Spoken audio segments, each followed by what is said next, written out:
on this episode of Mythbusters. Adam and Jamie have a heavy-hitting movie myth. And it's a man. Stuck between two chubby cops. Well, we gotta get this guy in the car right away. He's got an accident to attend. Could a sandwich suspect Let's do this. survive the mother of all truckin' T-bones? Better than a cup of coffee, isn't it? Wow. Meanwhile, Carrie, Tori, and Grant have the most exhaustive fuel efficiency fable in Mythbusters history. Follow us for fuel savings. Learn about hypermiling. Could a troop of traffic tactics Engine off. Shut off the engine. Let's save some more fuel. really combine to double your miles per gallon? Starting to get it, Hypermilers. I'm getting it. Or is this a myth that puts the rage in road rage? Oh, she just gave us birth. Yeah, you hate us. Do you hate science? Who are the Mythbusters? Adam Savage That is science. and Jamie Hyneman. I'm ready. Between them, more than 30 years of special effects experience. Together with Grant Imahara, Oh, it's burrowing. Carrie Byron, Always makes me feel dangerous. and Tori Belleci. There's something you don't see every day. They don't just tell the myths, they put them to the test.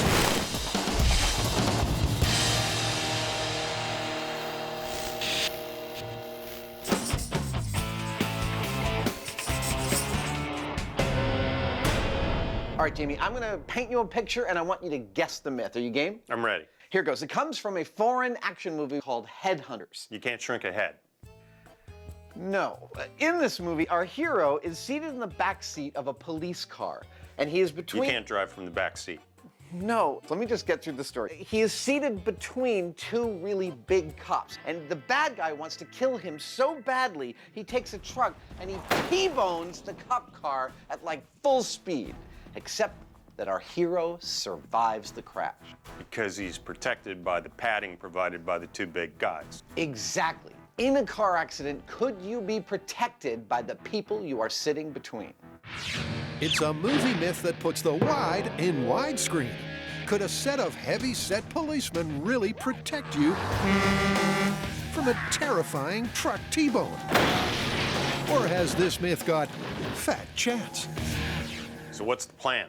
Well, this whole myth is predicated on the idea that you're better off being between two big dudes than you are being alone. I think that means we should see if we can illuminate some of those forces with a scale test. To see if we can collect some relative data. Exactly.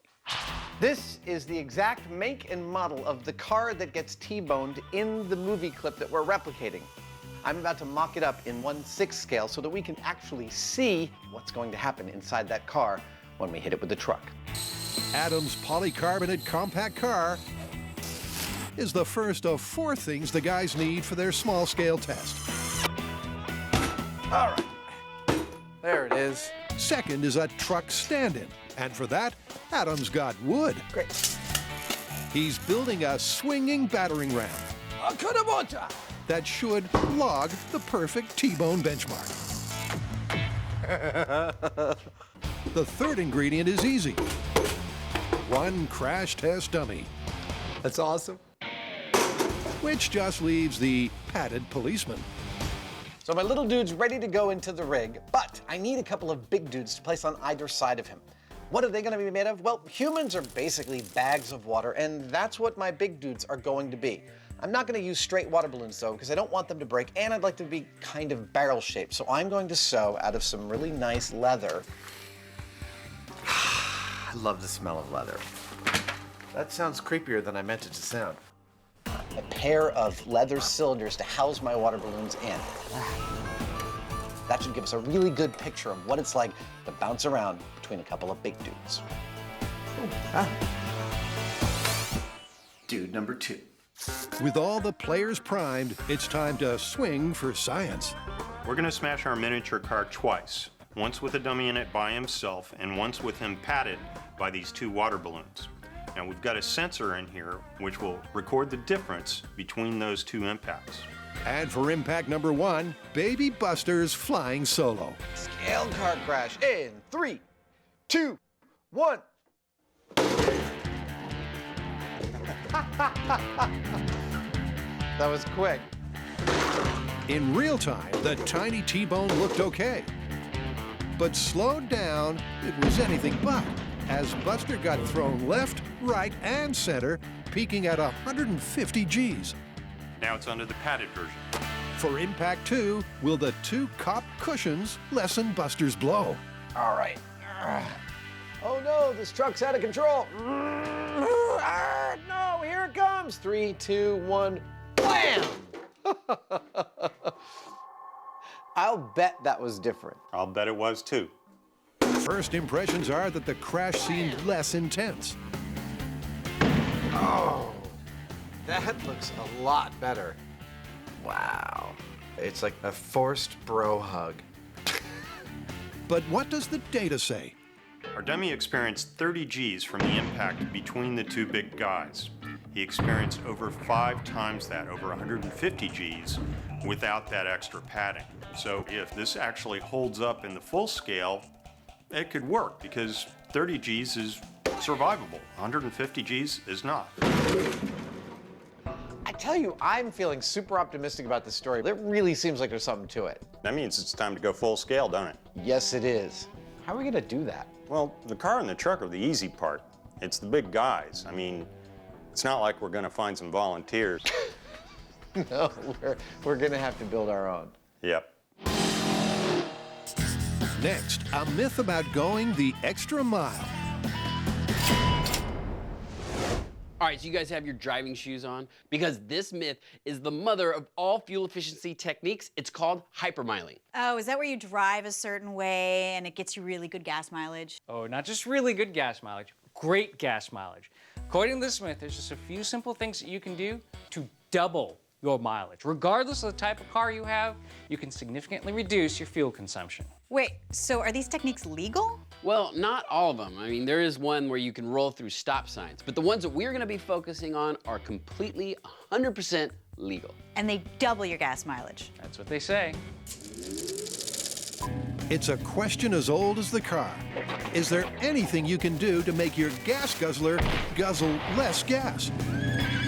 Can some simple hypermiling techniques really double your mileage? Or is this fuel fable running on empty? All right, so you mentioned a massive road trip, but that sounds a little more like a finale, right? Yeah, exactly. Hypermiling is about taking a bunch of small techniques, combining them, and getting an overall fuel efficiency. So what I think we need to do is break down each of these techniques and find out how fuel efficient each of them are. Okay, so what are they? Actually, out of the top 6, we've already done 3 on our show.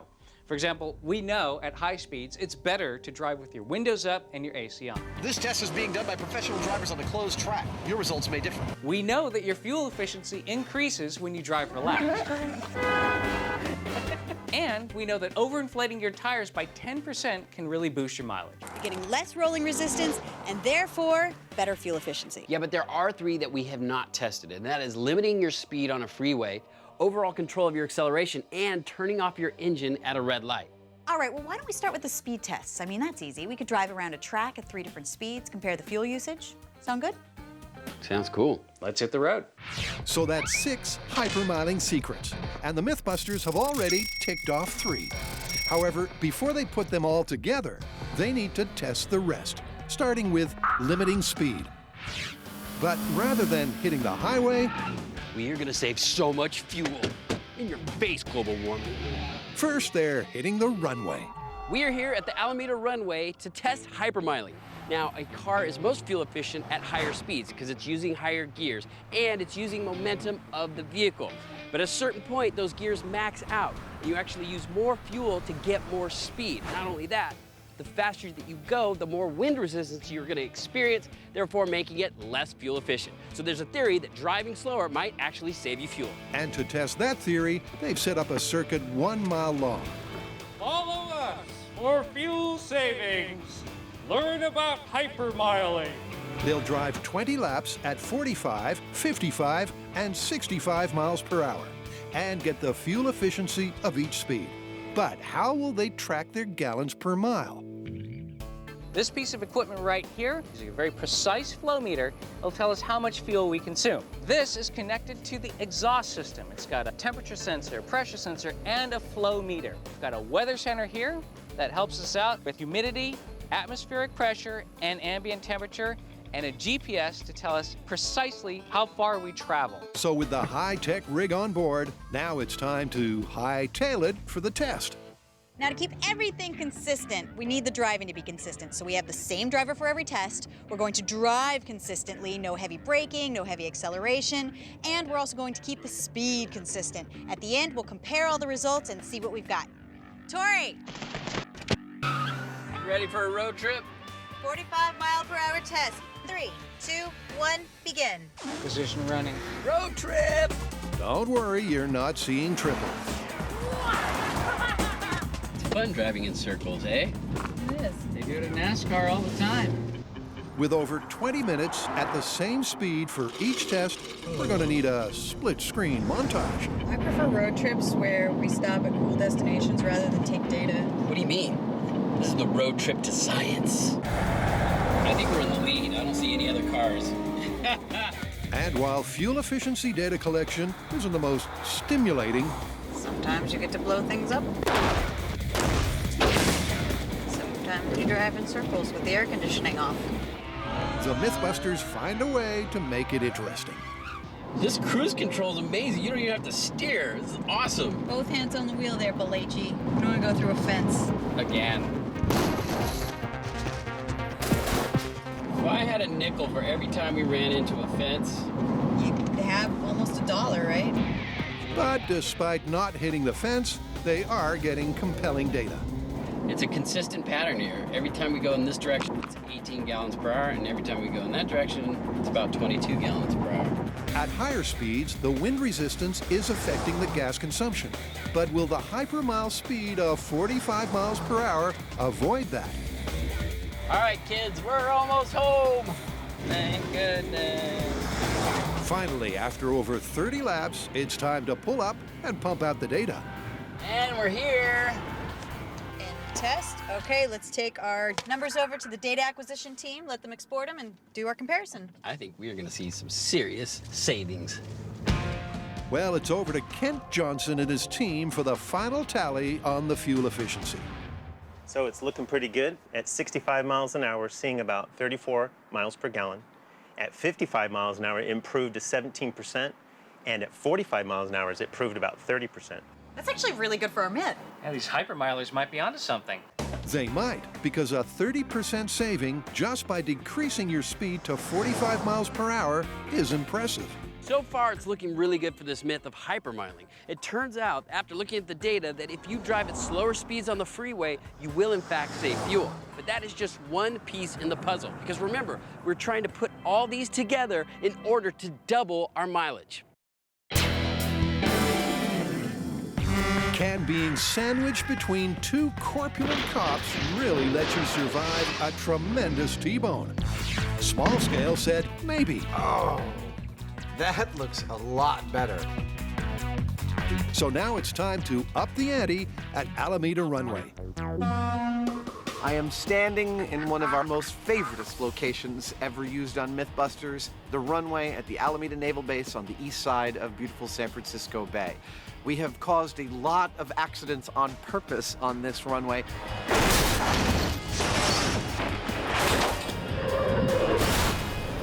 That's cool!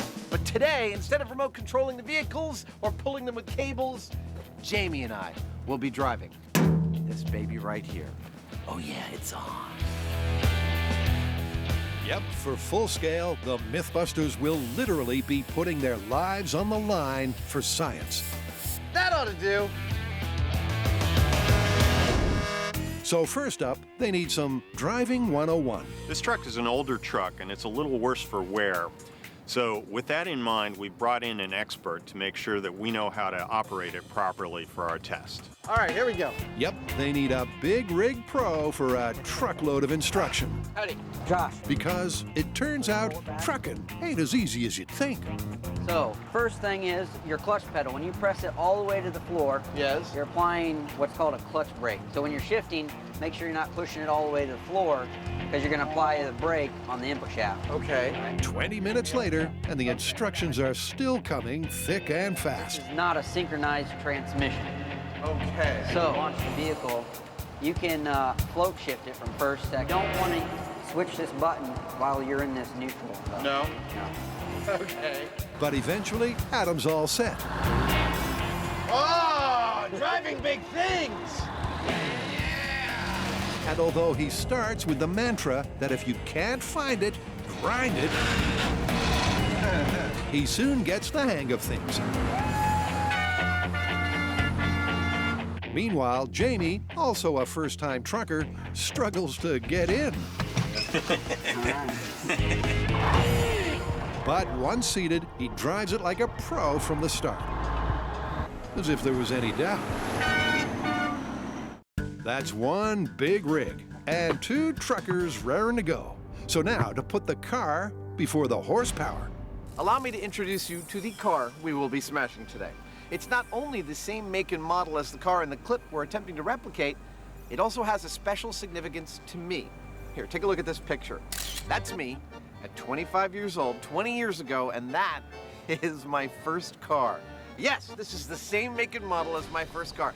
Now, you may be wondering why a 25-year-old would want a station wagon as their first car. Well, I knew I would be hauling stuff around. You could fit a 4x8 sheet of plywood in the back of this thing. And I also knew I did not want a pickup truck because I hate helping people move.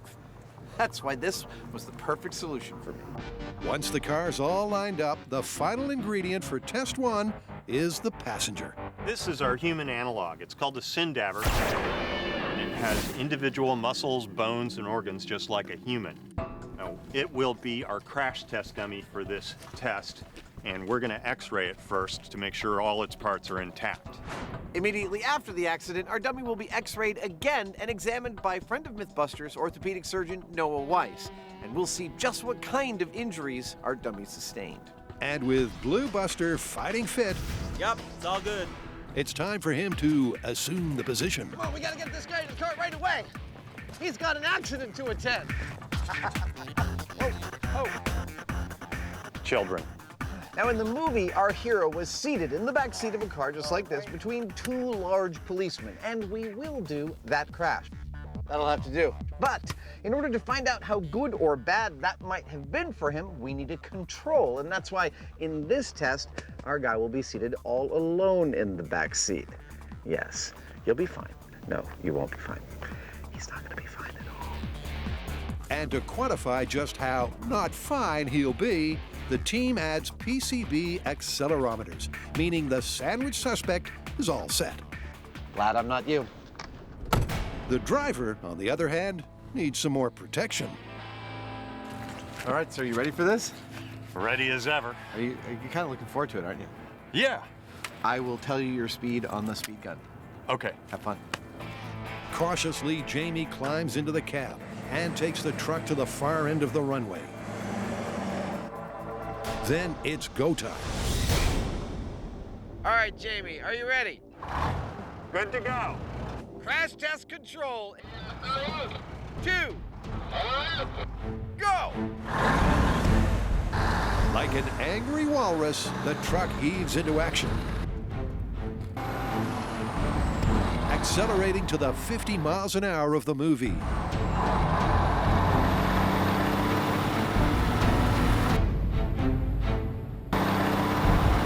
Here it comes.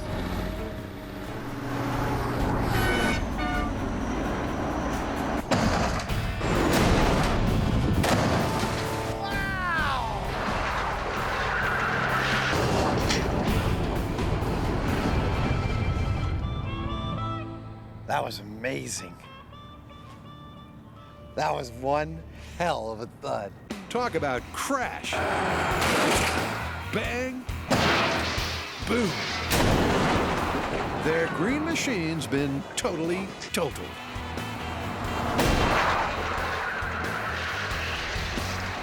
Well, that'll wake you up. That impact was frightening, actually. Coming up on the car at that speed, you don't realize how fast you're going until you kind of get close to it, and then you realize that this is going to be serious. It was like a racking explosion. It was a bang.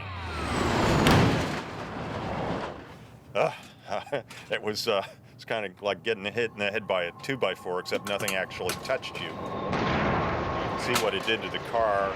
The truck is fine. I was not hurt in any way, but Jamie may have lived to tell the T-bone tale, but the question is, has Buster? he looks a little more flexible than he was when he first went in. Well, firstly, Dr. Weiss delivers his prognosis. Dr. Weiss, how was our patient after that accident? Well, this patient has sustained multiple devastating injuries. There are fractures and dislocations of the neck, the thoracic spine, the low back and pelvis. This patient is very, very dead. Wow. I want to say thank you, but that's just so horrifying. And for a second opinion, Dr. Harding has the G-load. All right, David, how did our guy do? The chest saw 540 Gs. Ow! And his head saw 620. That's dead. Deader than a doornail. Yep, because that's over 6 times the survivable threshold. The difference between this kind of crash and what happens between a couple of cars when they hit on the highway is that the truck here is a brute. And the numbers bear that out. We got enormous figures on the G loads. The big question here is what happens when we put our dummy between a couple of fat guys. Will he survive then? Looking at this kind of damage, it'll be really something if he does.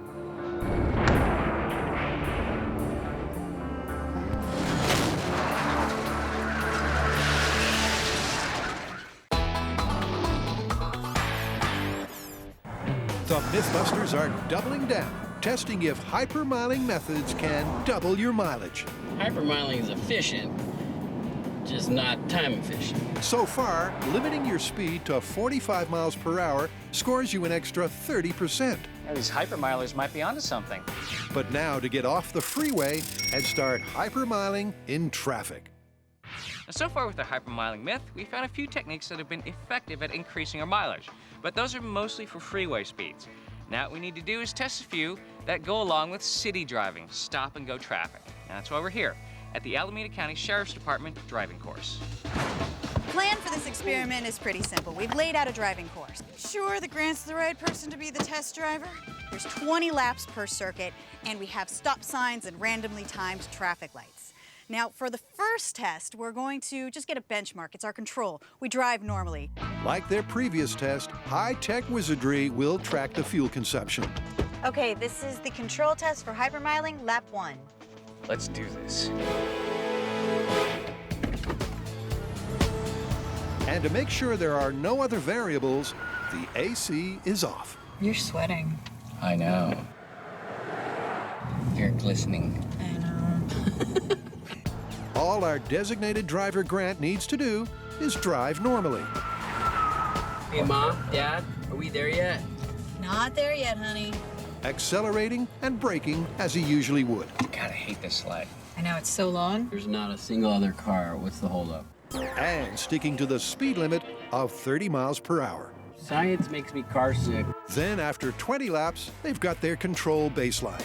It was really interesting to watch the equipment as Grant was driving. Even at idle, the car is using about 0.5 gallons per hour. And then when Grant was speeding up, he was getting up to about 6.5 gallons per hour.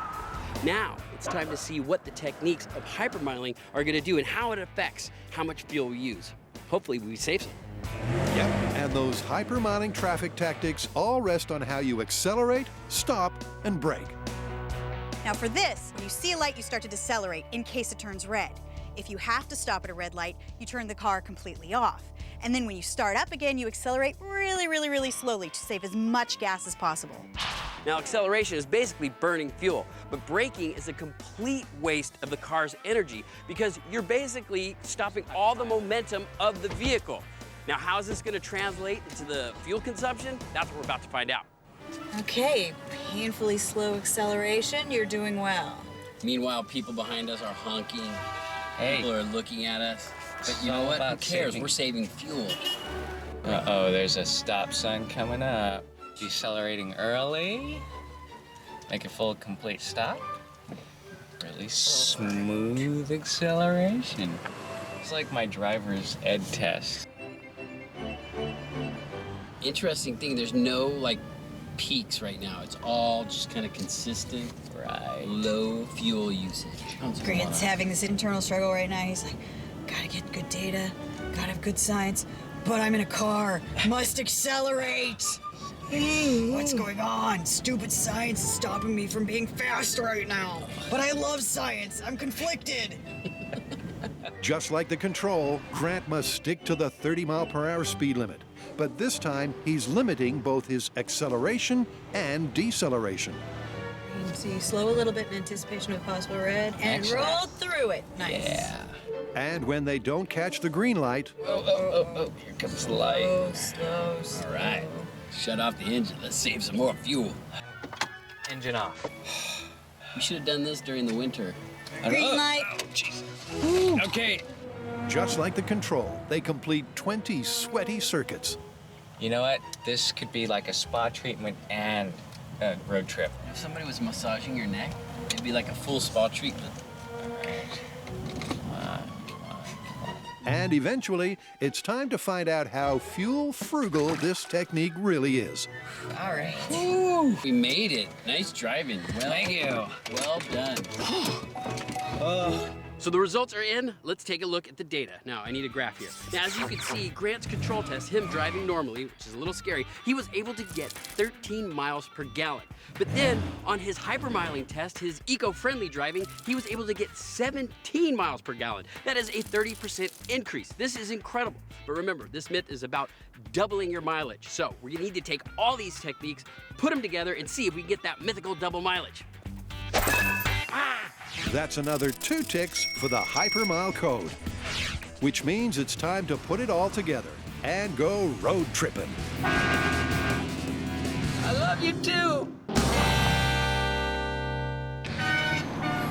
There's no way a solo middle seat suspect will survive a T-boning truck.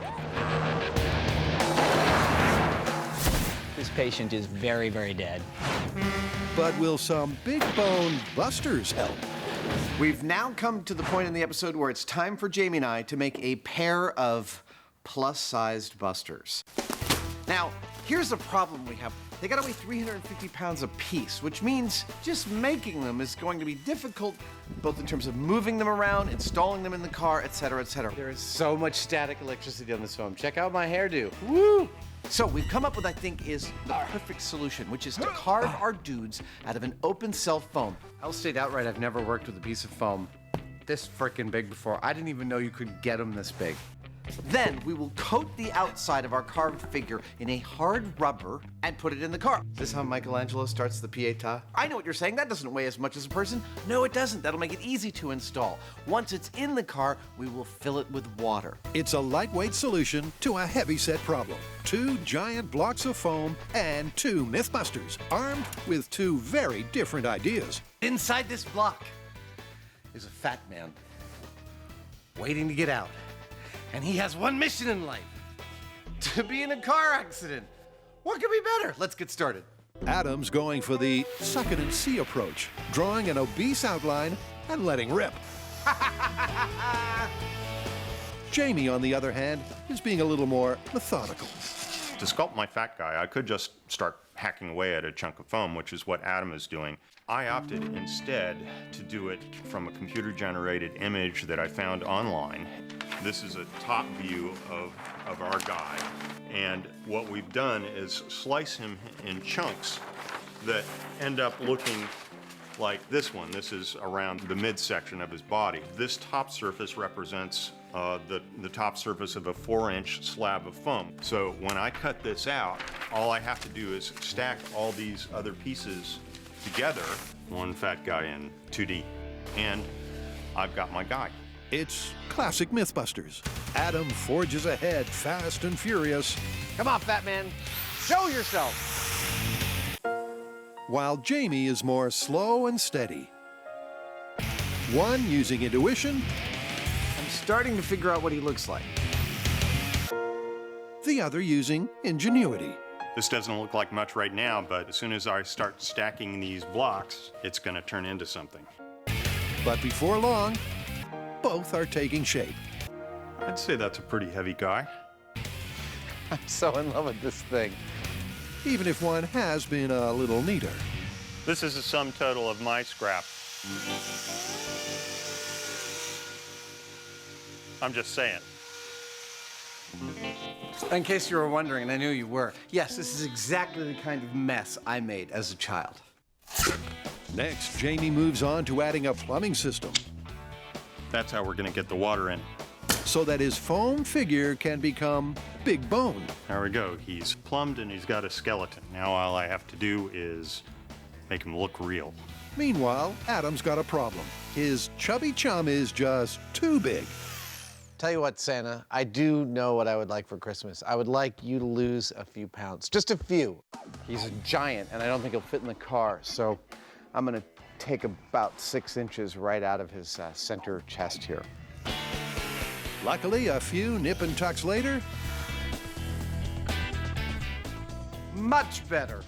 and Adam's Dummies ready for its own plumbing parts. Nice. Yeah, isn't that cool? That just leaves two things.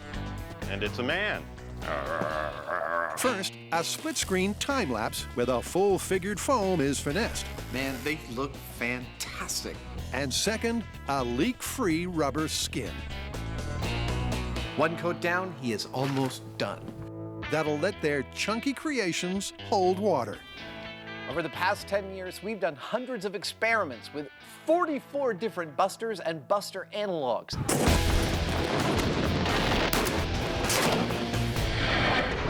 Right at this moment, right now, Mr. Orange here is my flat-out all-time favorite. Doesn't this look like the birthplace of a superhero myth? He's come to Earth to teach us about science. His secret power, the ability to survive a car crash, and that nothing rhymes with orange. And once Mr. White and Agent Orange are all dried up, It's clobbering time. Yeah! want to save money and time at the gas pump? The Mythbusters do. So they're joining the Hypermile Club All right.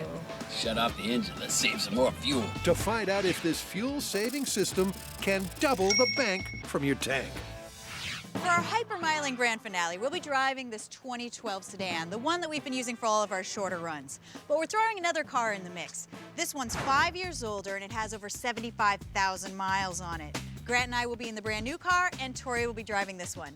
Don't worry, he won't be lonely. Buster's in the passenger seat. He's a great conversationalist. Now for our test, we'll be using our same fuel measurement system, but we're also going to be measuring the old-fashioned way, and that is by driving till we run out of gas. Here we go. Exactly 3 gallons. So we are going to be driving one giant lap around the Bay Area, about 150 miles. Now that's a good distance, and it's going to give us a real-world average. We're going to be driving through city streets, country roads, and freeways. And to avoid traffic, we're going to drive in the middle of the day, so that way we don't have any extra variables messing up our data. Give me those. It's the fuel efficiency road trip to rule them all. They're even adding an aerodynamic skin and removing a side mirror to combine every single fuel-saving tip for hypermiling. All right, let's save some fuel. With 3 gallons of gas on board, drivers, start your engines. Adios, suckers. Let's hypermile. It's going to be intense because they've got a hypermiling checklist a hypermile long. Never drive above 45 miles per hour. Done. Remove the wing mirror on the passenger door. Done. Avoid braking and rapid acceleration. Done. Turn off engine at stoplights. I don't like this at all. Try and stay relaxed. Green light, green light. Gentle. Not turning on the AC. Done. Legally drafting when the opportunity presents itself. Okay, I haven't had that opportunity yet. Overinflating our tires by 10%. Their capacity. Cover the cars in streamline skin. Done. And lastly, try to navigate intersections so we're always going through green lights. I think we're doing well. But hold on, aren't we forgetting something? What about a control? Well, luckily, they did that yesterday. It was a control cruise of an identical route. I forgot I don't speak Wookiee. I also speak Klingon. I bet you do. At an identical time of day. We can play this game. You want to play the silent treatment? I can play the silent treatment too. Under identical weather conditions. Wow, this is a beautiful place to conduct a science experiment. You getting allergies? Driven completely normally with no hypermiling until their 3 gallons of gas ran out. We're running out. We're running out. Oh, that's it. All right. I think that's it, Buster. We are out. Whew. All right, that's it for the control test. We went 64 miles and got 21.3 miles per gallon. So Buster and I made it 78 miles on 3 gallons of gas. That is 26 miles per gallon. That was the control, and they'll need to double those figures to confirm this myth. So it's back to today's hypermiling test. And in the midst of city traffic... Oh, shoot. You really got to pay attention when you're hypermiling. Otherwise, you're going to off a lot of drivers. Fuel frugality is frustrating. You know, I've never noticed how many friggin' stoplights there are in this town. And, well, now that I have to shut off my car at every single one of them, it's starting to get a little annoying. This is it. We are Coast City. But it doesn't matter because all this stinking traffic is stopping and ruining my coasting abilities. Calming, calming, calming. Maybe I should drive home. Engine. However, soon they're through the stress of the city, and the motors are still running as they head out on the highway. You know what? Hypermiling on the freeway is so much easier than hypermiling in the city. In the city, you have traffic lights, you have a ton of traffic. On the freeway, it's wide open. You just set the cruise control and you let the fuel efficiency start. Indeed, but while the 45-mile-per-hour limit may be saving them gas, it's not making them any friends. Oh, is that us causing all that traffic? Oops. Oh, she just gave me the fur. Yeah, you hate us. You hate science? What, you don't like science? But while their disciplined driving has other drivers road raging, they are making savings. We are at, let's see, our mileage is 31315. Okay, so that is 12 miles past our mark. Really? Yeah. Wow. 52 to go. Okay, whether it's confirmed or not, I'm sort of impressed already. You feel that, Buster? You know what that is? That's fuel efficiency right there, my friend. At the 80-mile mark, they've reached the scenic route and topped their control mileage. Now, this is the first time that we're seeing really windy roads on this course. Now, the technique here is to kind of maintain a consistent speed so that you don't have to actually brake in the turns, because if you're braking, you're losing energy. But now that there's some downhill, I'm gonna just try to coast through these turns at a safe speed. Hang on, Buster. You know, hypermiling is a commitment. It's a way of life. That's scary! Or possibly a way of death, too.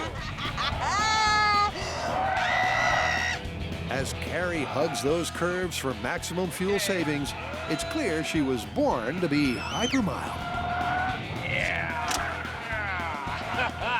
Hypermile that! Woo! Feeling that. Whew. Nice. This thing corners like it's on 2 wheels. It was. I'm starting to get it, Hypermilers. I'm getting it. I understand you people now. Didn't think I understood you. Now I get it. Carrie's got the fuel savings fever. You might see actual tears if we don't make this. And energy to burn. The only problem is, the engine doesn't. Uh-oh.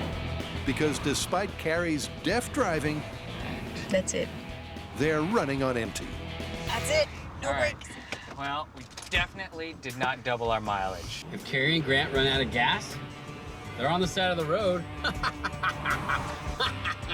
Ooh, I don't know why I get so much joy from that. I was getting so optimistic. It was looking so good. Yeah, we didn't even come close to doubling our mileage. We went 64 the first time on our control, and we only got to 90 this time. That's only 40%. Yep, 40% is a long way from 100. However, this myth and Tori are still on the road.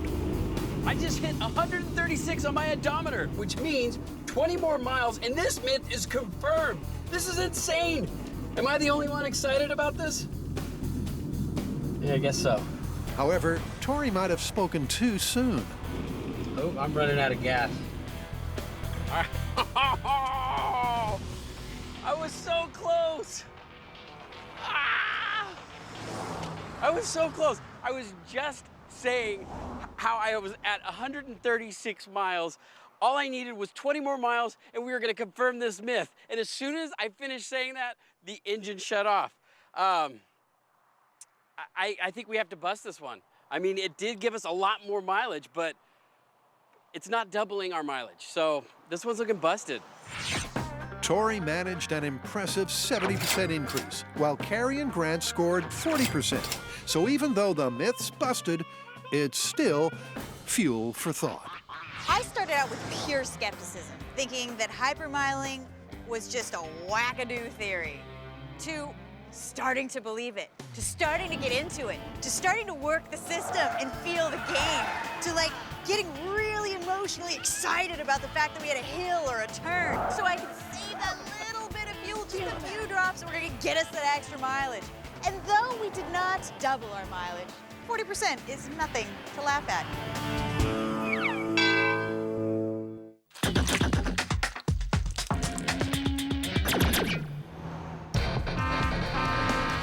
Welcome back. We've been testing the story that if you're in the backseat of a car that gets T-boned by a truck, like this one, you're better off being sandwiched between two big dudes. So, to test this, we did a control in which we put our crash test dummy in the back seat with nothing around him, and we hit him with this very truck. Things didn't fare so well for him. He died. This patient is very, very dead. Now we're gonna sit him in the back seat of a new car between two big dudes, and we're gonna hit him with this truck again. Yep, with two portly passengers, this is going to be one supersized finale. Are you ready? We're all ready. Excellent. Like the control, a brand new Sindaver takes a backseat. Come on, buddy. We'll get him in here if it's the last thing he ever does. Oh, wait, it is the last thing he ever does. And once he's sitting pretty in the middle, Excellent. it's time to call the cops. He's terrifying. Remember, right now their chubby creations Time for your accident, little buddy. are lightweights, tipping the scales at a mere 12 pounds each. That's it. I got it. But all that's about to change. All right, buddy. Let's get you up to weight. To get our cops to the required mass and consistency of an obese person, we're simply going to fill them up with water. Oh, it's working beautifully. 1 gallon, that's 8 pounds. We got a bunch to go. Now, based on their overall volume, each guy will weigh about 350 pounds when they're full, It's starting to get denser. which is right in the ballpark we need. All right. Dude is full of water and up to weight. Now it's up to Jamie.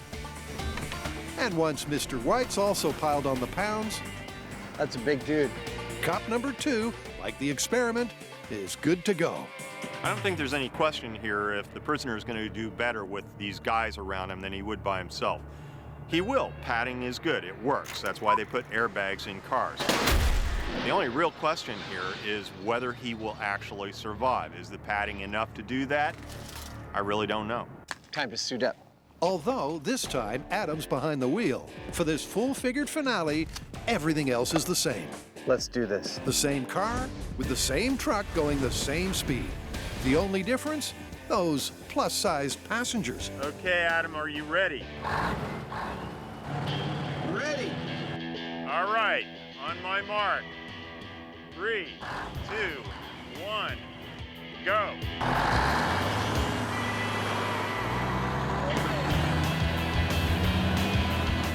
37 miles per hour. 45. 48. You're at 50. Hold it at 50. Hold it right there. All right. Here we go.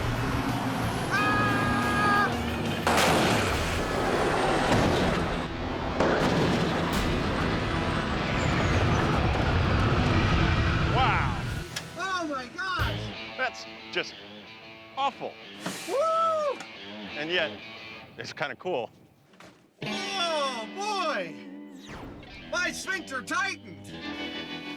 Woo! Are you okay? Wow, what a concussion! Boom!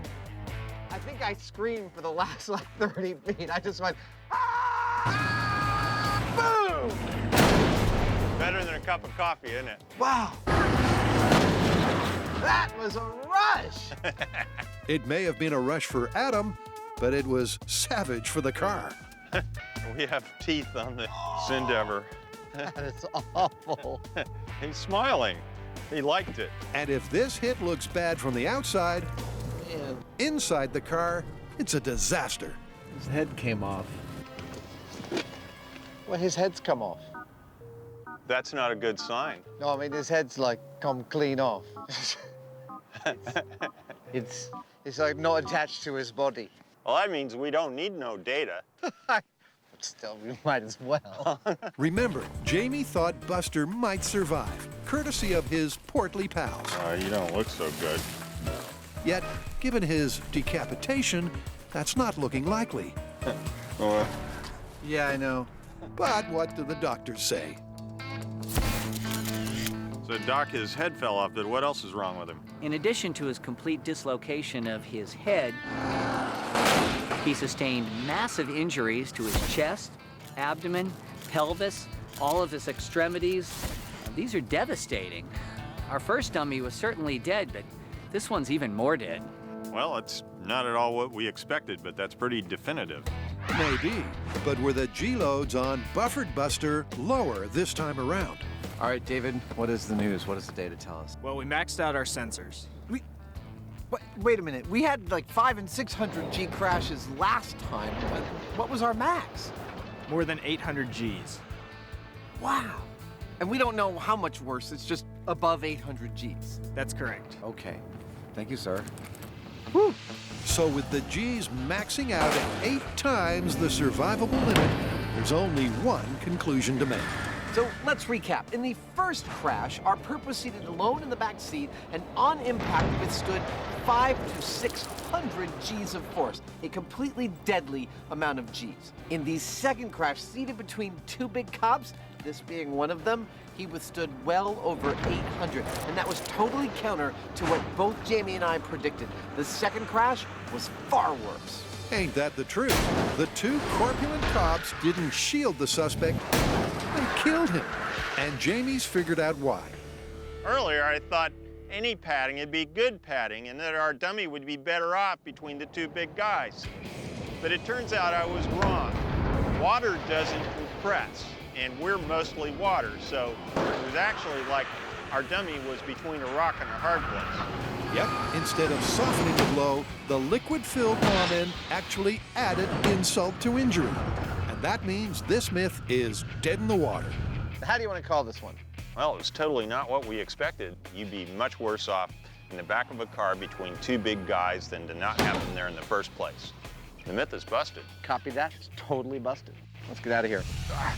Oh.